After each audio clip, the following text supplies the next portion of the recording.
Kahapon, nagbigay ng press briefing si U.S. Secretary of State Marco Rubio. Pakinggan natin ang isang bahagi ng kanyang sinabi. Hindi talaga nila dapat subukan ang determinasyon ng Estados Unidos, lalo na habang si Pangulong Donald Trump ang namumuno. Paulit-ulit niyang pinatutunayan na pinaninindigan niya ang sinasabi niya. Sa huli, matatalo ang susubok sa kanya. Sa mahirap o madaling paraan, sa mahaba o maikling paraan, matatalo pa rin sila. At ito ang sinabi niya pagkatapos. Tapos na ang operasyong Epic Fury. Naabot natin ang mga layunin ng operasyong iyon. Hindi ko gagawin, hindi kami naghahangad na magkaroon pa ng panibagong sitwasyon. Mas gusto namin ang landas ng kapayapaan. Mas gusto nung Pangulo ang kasunduan. Mas gusto niya mag-usap at bumuo ng isang Memorandum of Understanding para sa mga susunod na negosasyon na sumasaklaw sa lahat ng mahahalagang paksa na kailangan talakayan at ang ganap na pagbubukas ng mga kipot para makabalik sa normal ang mundo. At mas gusto niyang mapag-usapan ito sa pamamagitan ng paraang pinagtatrabahuhan ni Steve at Jared at sinusuportahan naming lahat. Mas gusto niya ang paraan yon, pero hindi pa yon ang pinili ng Iran ngayon. Sige Mark, matindi ang mga salita. Pero may usapan din tungkol sa kapayapaan, alam mo, na mas gusto ni Pangulong Trump ang isang kasunduan. At gusto ko lang itanong sa'yo, alam mo, lahat tayo dito sa Israel at hindi lang sa Israel. Sa totoo lang, sa tingin ko pati sa Estados Unidos, naririnig din natin yan. Naghahanda para sa panibagong labanan sa Republikang Islamiko, alinman sa Estados Unidos lang o kasama ang Israel. Sabi ng mga Israeli, kakailanganin ba nating gamitin muli ang mga bomb shelter? Sa katunayan, marami ng munisipalidad ang muling nagbukas ng mga ito. At saka, ano nga ba talaga? Ano sa tingin mo ang nangyayari? Ipapaalam muna natin sa mga manonood ng ngayon ay Miyerkules, Mayo 6 dahil mabilis magbago ang sitwasyon. Tanghali na sa Israel, kaya sa Amerika, baka kakagising pa lang sila. Pero sagutin ko ang tanong mo. Kaya 2 araw na ang nakalipas, may pakiramdam na papunta tayo sa paglala ng sitwasyon. May putukan sa buong Golpo. Nagkaroon ng insidente kung saan inatake ng mga Iranian ang UAE, ang Emirates, at inatake ang mga barko at tumugon ang mga Amerikano. Akala ng lahat na nasa bingit na tayo ng panganib, sinadya pa. Binggit. Binggit, salamat, ng panibagong yugto ng labanan. Mabilis itong lalala at babalik muli sa pagbubomba ng Israel at Estados Unidos sa Iran at mga misil ng Iran na tatama sa Gulpo at Israel. At pinapakalma ko ang lahat. Sinasabi ko, naakala ko nagbago na ng diskarte si Trump at sinabi ni Rubio na tapos na ang Epic Fury para sa atin. Gusto namin ng kasunduan. Totoo yan, kasi alam ng Estados Unidos na panalo ang kasalukuyang estratehiya nila.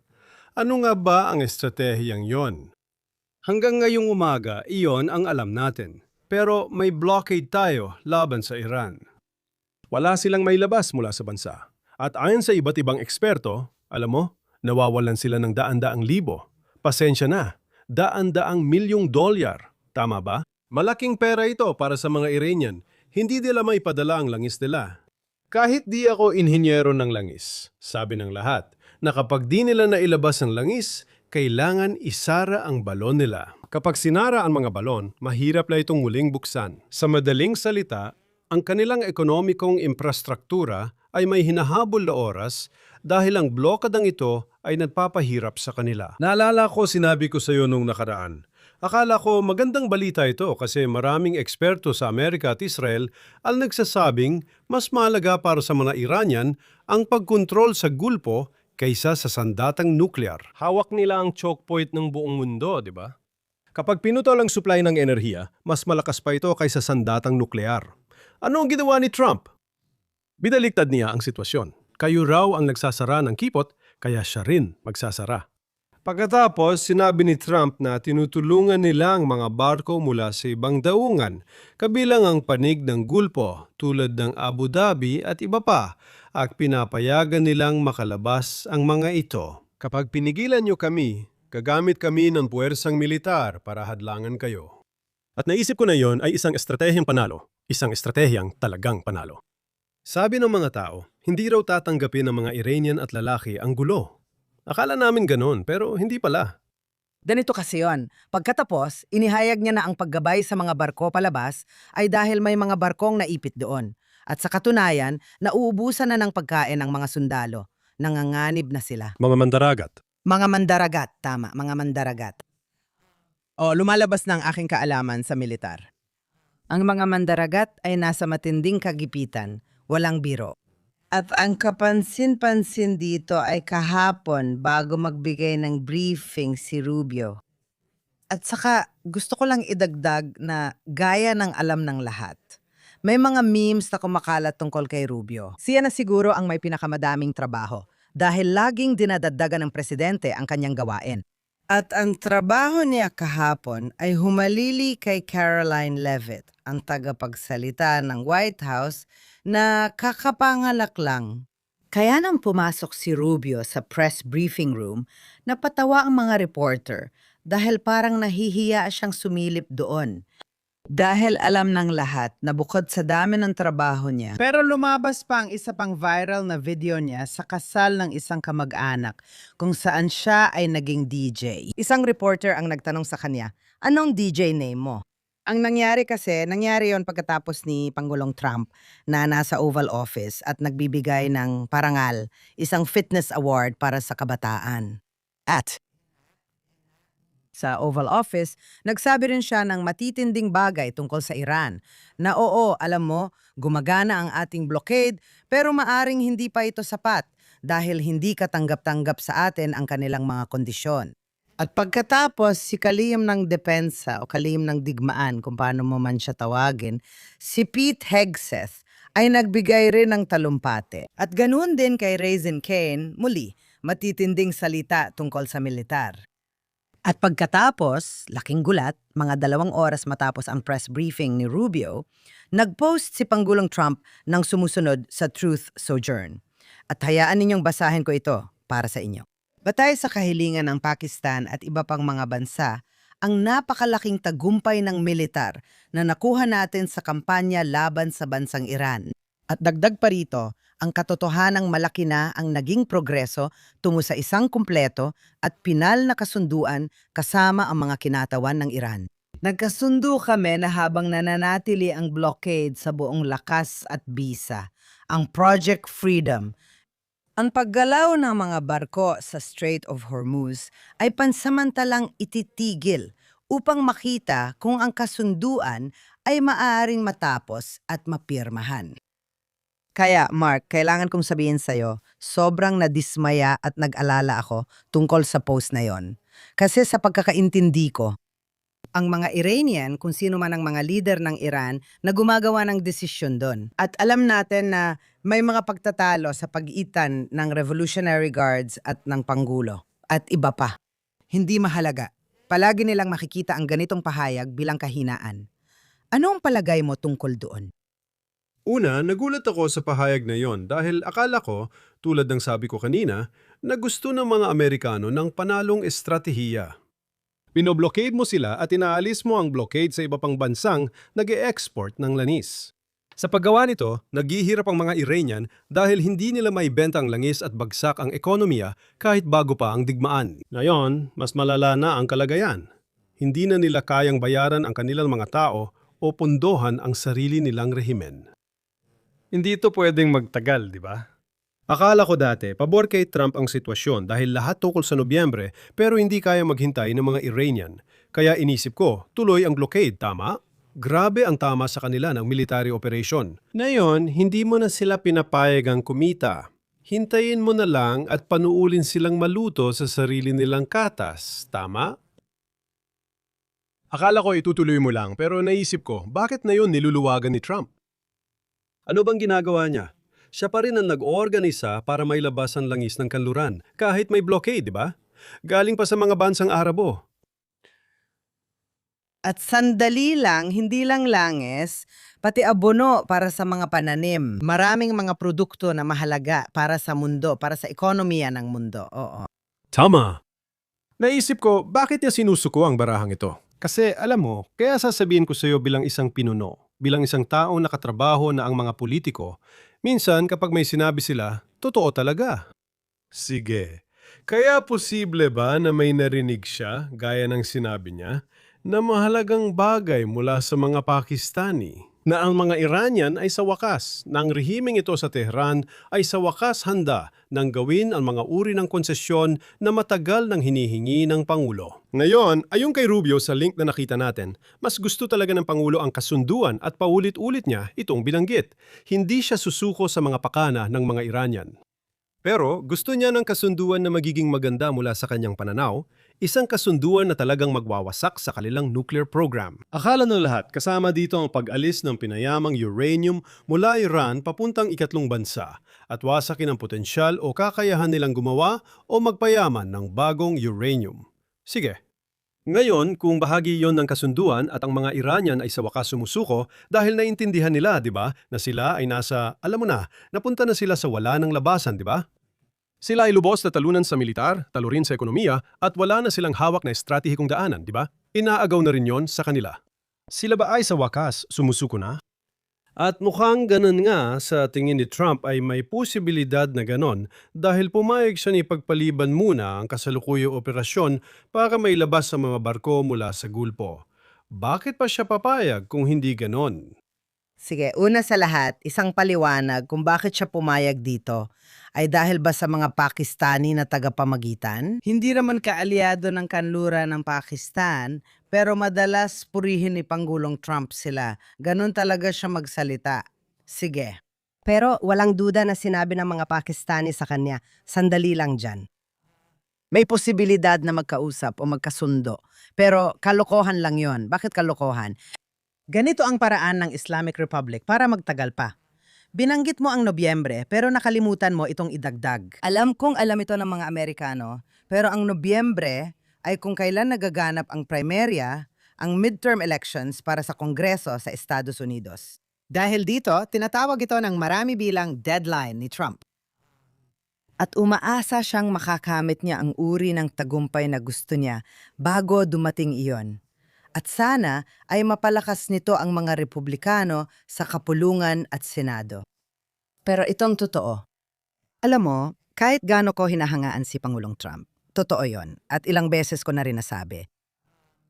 Sa tingin ko, siya ay may sakit na karaniwan sa mga taga-kanluran na hindi namamalaya na ang mga taong ito ay mga jihadist na baliw.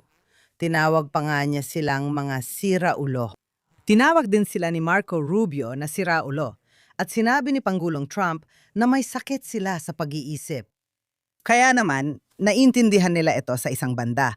Sa kabilang banda, ang hindi nila namamalayan, sa tingin ko, ay ang dedikasyon na meron sila na ang mga Iranian, ang mga Islamista, ang mga radical na Islamista, ang Shiite na rehimen doon ay mas pipiliin pang bumagsak, mas pipiliin pang magpakamatay.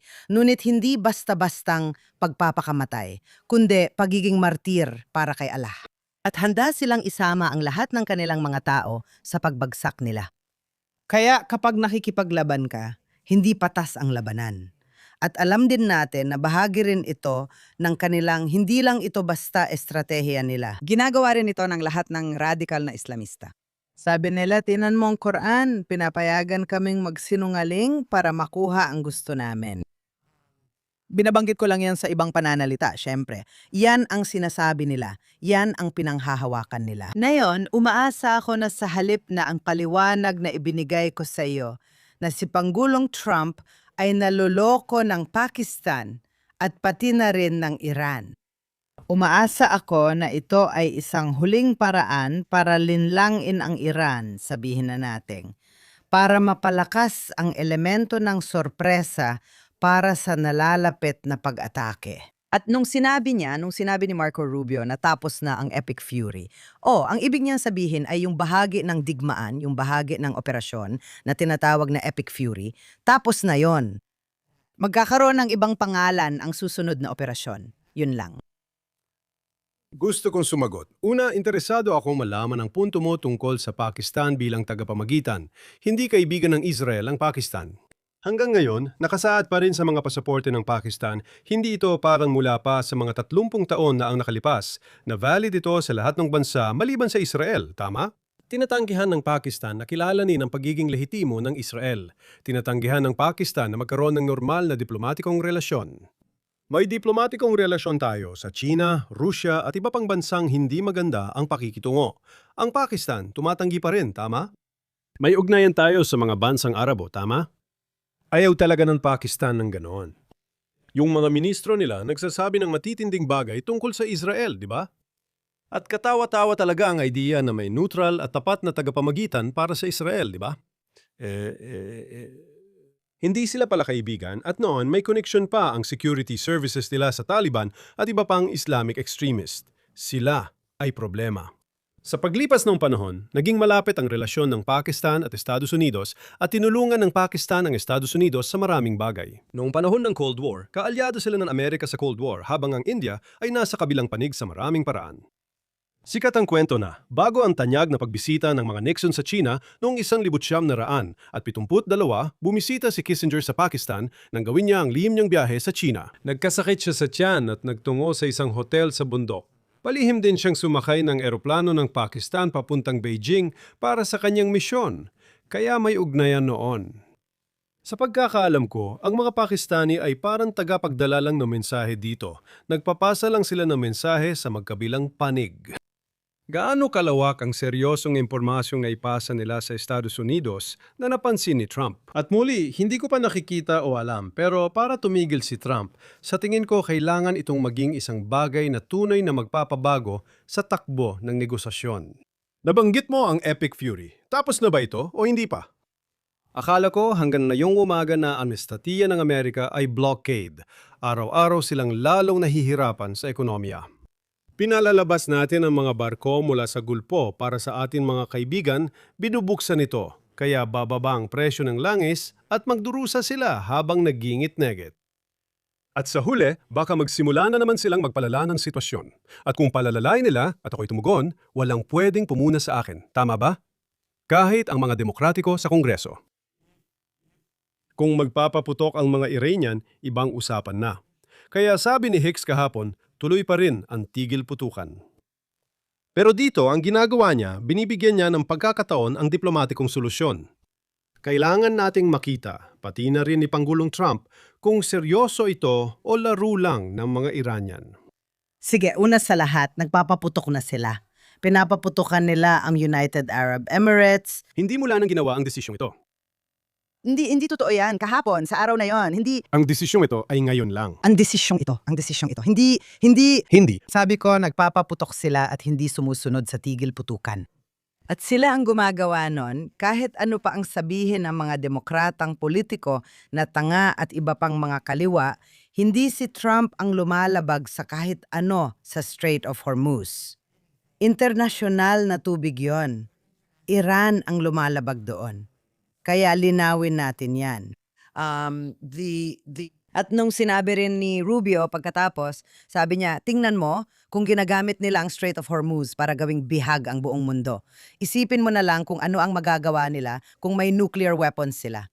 Na nagdadala sa atin sa pangunahing kondisyon na kung wala ito, hindi papayag si Trump sa anumang kasunduan. At yun ay ang tanggalin ng Amerika, lahat ng kanilang enriched uranium. Hindi lang ang 60% enriched uranium, meron din silang ibang uranium, 20% enriched. At kailangan itong pumasok ng malalim sa ilalim ng lupa.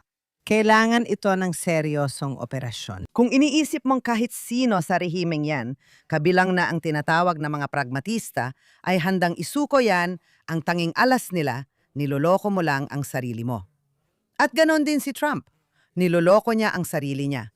Pero maaring hindi niya niloloko ang sarili niya. Paulit-ulit niyang sinasabi, tingnan mo, mga baliw sila. Binibigyan natin sila ng pagkakataon. Patuloy natin silang binibigyan ng pagkakataon.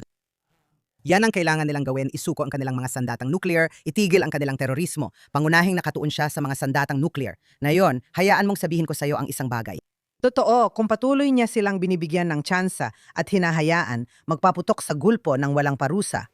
Hindi pa nila ito ginagawa. Hindi sila nagpaputok sa Israel dahil alam nilang siguradong kapag ginawa nila yon, sinasabi ko sa iyo, agad na re-respond ang Israeli Air Force. At alam natin yon, pati na rin ang mga namumuno sa Iran, kung sino man sila sa ngayon. Mula, medyo hindi tiyak ang pamunuan doon. Pero ganito kasi yon. Kung hindi siya kikilos, pakinggan mo. Matagal ko nang binabasa ang social media mula nang i-post yun ni Trump, binabasa ko ang social media. At bukod sa mga taong kontradigmaan na talagang tutol sa digmaan niya,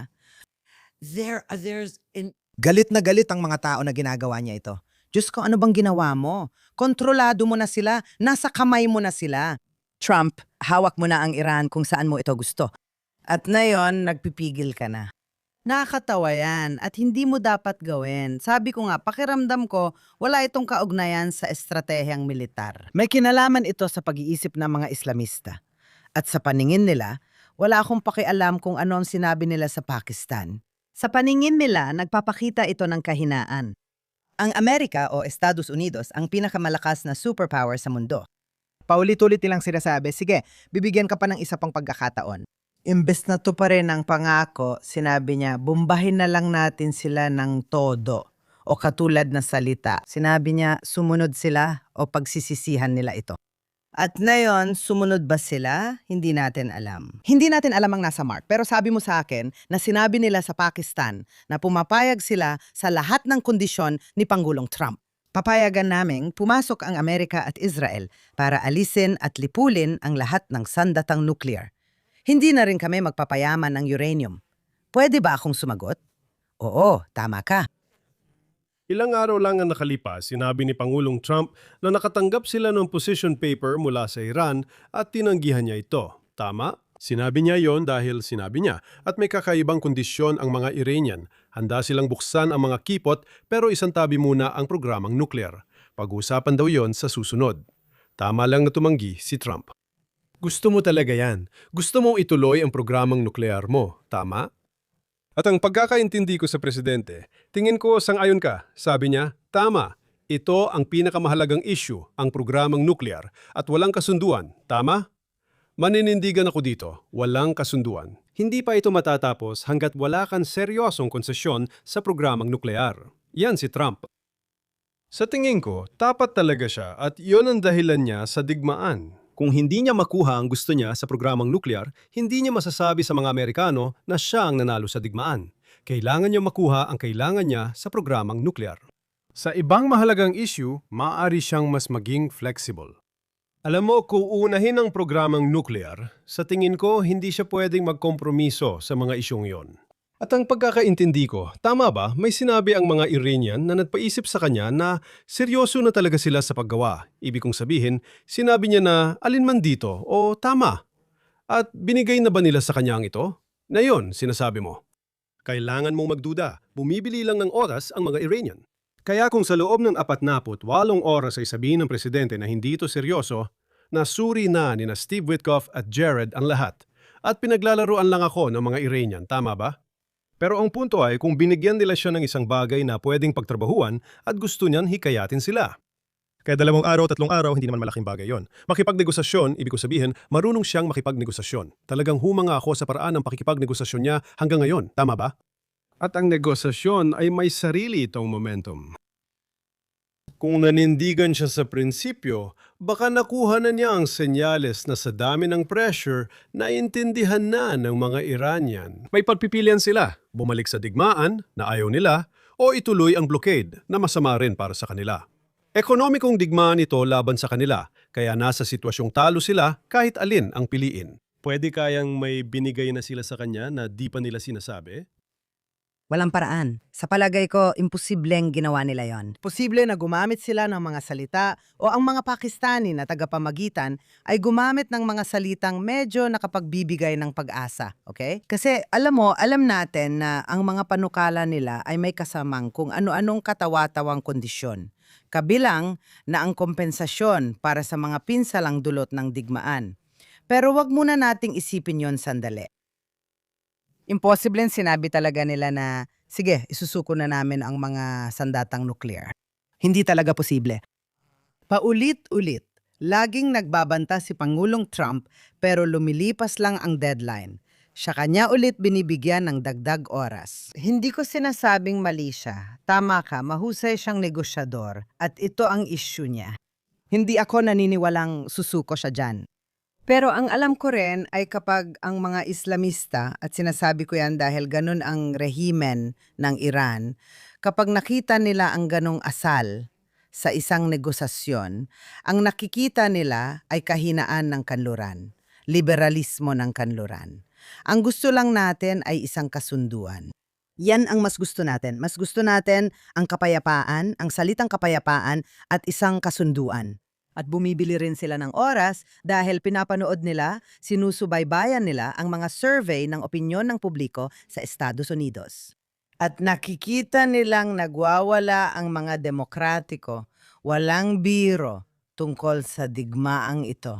Nakikita natin na mas maraming republikano ang nagsasabing hindi niya ito ipinaliwanag. At para saan natin ito kailangan? At hindi naman ito digmaan natin. Nakikita nila at naririnig si Trump na nagsasabing gusto lang natin ng kasunduan.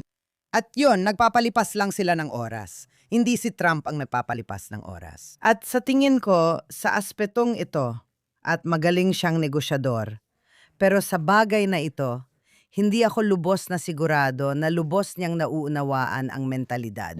At tiyak na nauunawaan niya na siya ang may kalamangan. Alam niya na lahat ng yon at alam niyang mas malakas ang kanilang militar at iba pa.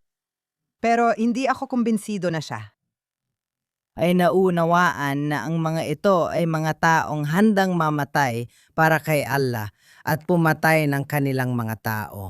At alam mo, kasama na rin kung sakali, kung meron na silang nuclear warhead para sabihin, alam mo, isang desperadong huling hakbang. Magpapasabog lang tayo ng nuklear, gagantian din tayo ng nuklear, at mamamatay tayo dahil pagkatapos nito, lahat tayo ay pupunta sa paraiso. Kaya sa tingin ko mahalagang laging tandaan at nabanggit mo na rin ito pero kailangan talagang sabihin ng direkta. Hindi lang mga Amerikano ang nakikipagnegosasyon. Kasabay nito, meron silang napakalaking puwersang militar sa riyon, tama? Yung 3 aircraft carrier strike forces, tama? Handa na ulit ang Israel, tama? Hindi naman ibig sabihin na mabait tayo, tama? Naiintindihan ng mga Iranian na kapag nagkamali sila ng desisyon, may napakabigat silang kapalit na babayaran. Alam naman nila na hindi vegetarian sina Trump o Netanyahu, tama? Kung kailangan, gagamit sila ng puwersa.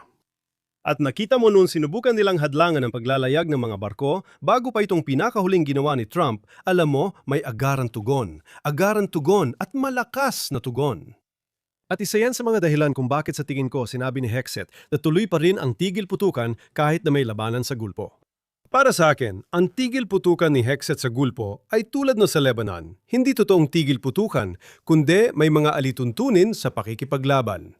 Tama, di ba? Aktibo ang Israel sa Timog Lebanon at ginagawa namin ang lahat. Nagkasundo kami ng Estados Unidos na pansamantalang di gagalawin ang mga target sa Beirut.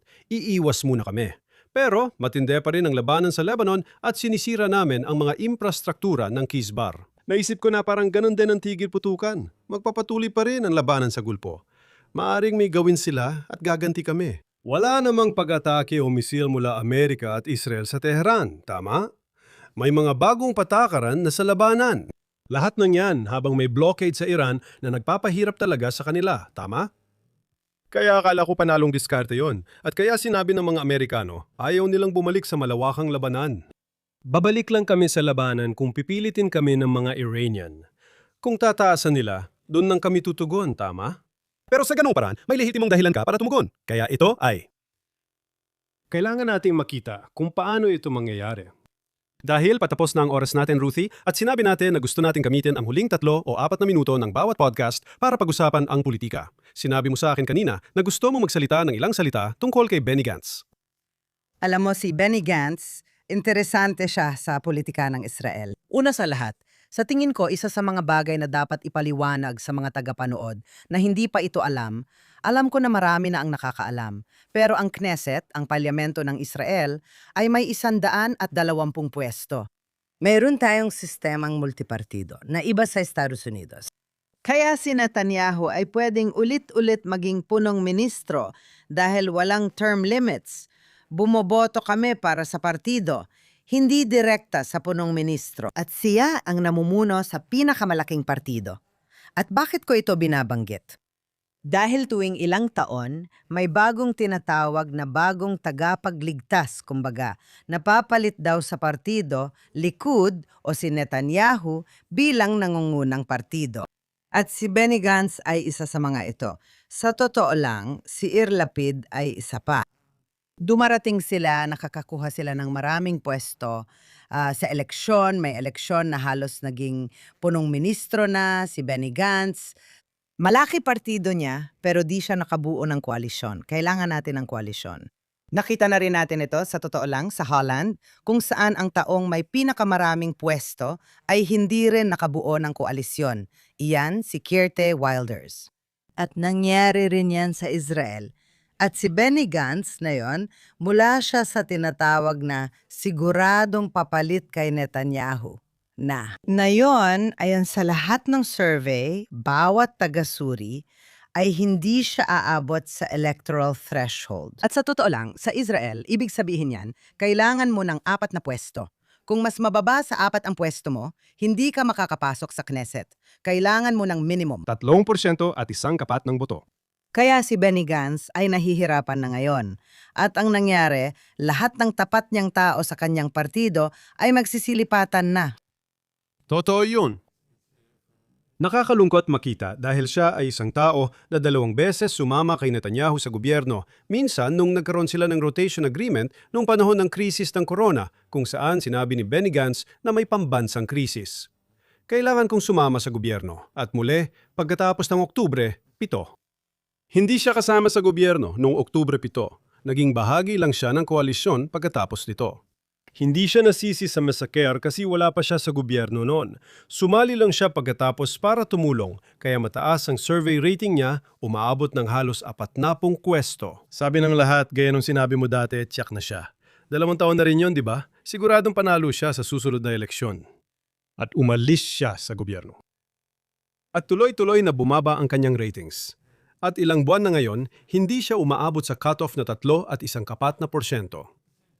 At ngayon, ang mga tao sa paligid niya sa sarili niyang partido ay nagsisimula ng umalis at mukhang patay na ang partido niya na tinatawag na blue and white. At nakakatuwa kasi sabi mo nga, laging may panibagong taong hahamon kay Netanyahu at mananalo. At siya ay mukhang may malaking tsansa. Gwapo siya, matangkad siya. Gusto siya ng mga babae kasi alam mo na, oo. May background sa militar.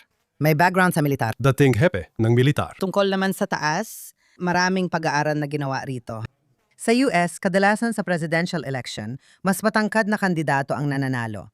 Hindi palagi at hindi 100%, pero interesante yon. Pwede mo na halos ibatay roon ang hula mo. At siya ay parang isang bituin noon. At sa huli, nawala ang ningning niya. Bakit na ba? Heto ang isang kawili-wiling dahilan. Ito rin ang problema sa mga moderate centrist, lalo na sa gitna. Sige. Si Benny Gantz ay sinusubukang makisabay sa lahat, sabi nga namin sa Hebrew. Sumasayaw sa lahat ng kasalan. Oo, kaya sumali siya sa emergency cabinet. Dahil sa digmaan, ayos lang naman yon. Hindi siya sang-ayon kay Netanyahu. Nagkaroon ng mga pagtatalo sa loob ng war cabinet tungkol sa kung paano itutuloy ang digmaan at kung ano ang gagawin para maibalik ang mga bihag. Maraming naging pagtatalo. Yung mga nagpoprotesta sa kalsada, pati yung laban sa judicial reform bago pa magsimula ang digmaan sa Gaza, ay matinding galit kay Benny Gantz. Parang kalahati lang ang suporta nila sa kanya noon. At sinabi nila, traidor ka dahil sumali ka sa war cabinet at kay Netanyahu. Traidor ka. Kaya bigla siyang parang, at nung nag-resign siya, hindi na siya tinanggap pabalik. Hindi naman sinabi ng kaliwa na, ay, ang galing, tanggap ka ulit sa amin. At sabi naman ng kanan, iniwan mo ang war cabinet sa gitna ng digmaan. Kaya naiwan siya. Naiwan siyang naguguluhan. At yan ang nangyayari sa tinatawag ninyong sentro. Kaya tatapusin ko na ngayon dahil malapit na tayong matapos. Sige. Gusto kong sabihin, sa tingin ko, nakakalungkot ito. Ipinapakita nito kung gaano kahati ang politika sa Israel na may kampo ni Netanyahu sa kanan. Meron kang hayagang kampong kontra kay Netanyahu sa kaliwa. Sinabi ni Benny Gantz na ayaw niyong makita si Netanyahu bilang punong ministro at sinuportahan niya ang iba. Kung makakuha si Netanyahu ng 61, ayokong siya madomina ng matinding kanan. Gusto kong mapasama sa koalisyon para maging boses na magpapahinahon. Naisip ko na maganda ang politika kung may responsableng sentro. Kung kaliwang gobyerno, pwede nila ilapit ito sa gitna. Kung may kanang gobyerno, pwede nila itong ilapit sa gitna para mas may konsensus sa pamumuno. Mas marami kang alam mo, kapag si Netanyahu ay nakaupo sa gabinete, may tao siyang nasa kaliwa niya at may tao rin siyang nasa kanan niya, di ba? Sa tingin ko, maganda yon para sa demokrasya. At ganyan talaga noon pa man sa Israel. Lagi tayong may proportional representation at multi-party system, kaya matindi ang labanan sa eleksyon, pero nauuwi sa kasunduan at kompromiso. Ganyan din sa lahat ng gobyerno sa Israel. At ang katotohanan na wala ng gitna sa Israel, may sinasabi ito tungkol sa pagkakahati-hati sa Israel sa politikal na pagkakahati-hati. Sa tingin ko, hindi ito magandang senyales. May pagkakahati-hati rin sa Amerika at ibang bansa, lalo na sa gitna. Ibig ko sabihin, tingnan mo ang kawawang Pransya, kung saan si Macron ay parang tapos na sa politika dahil doon, ang gitna ay tila nagkakawatak-watak na rin.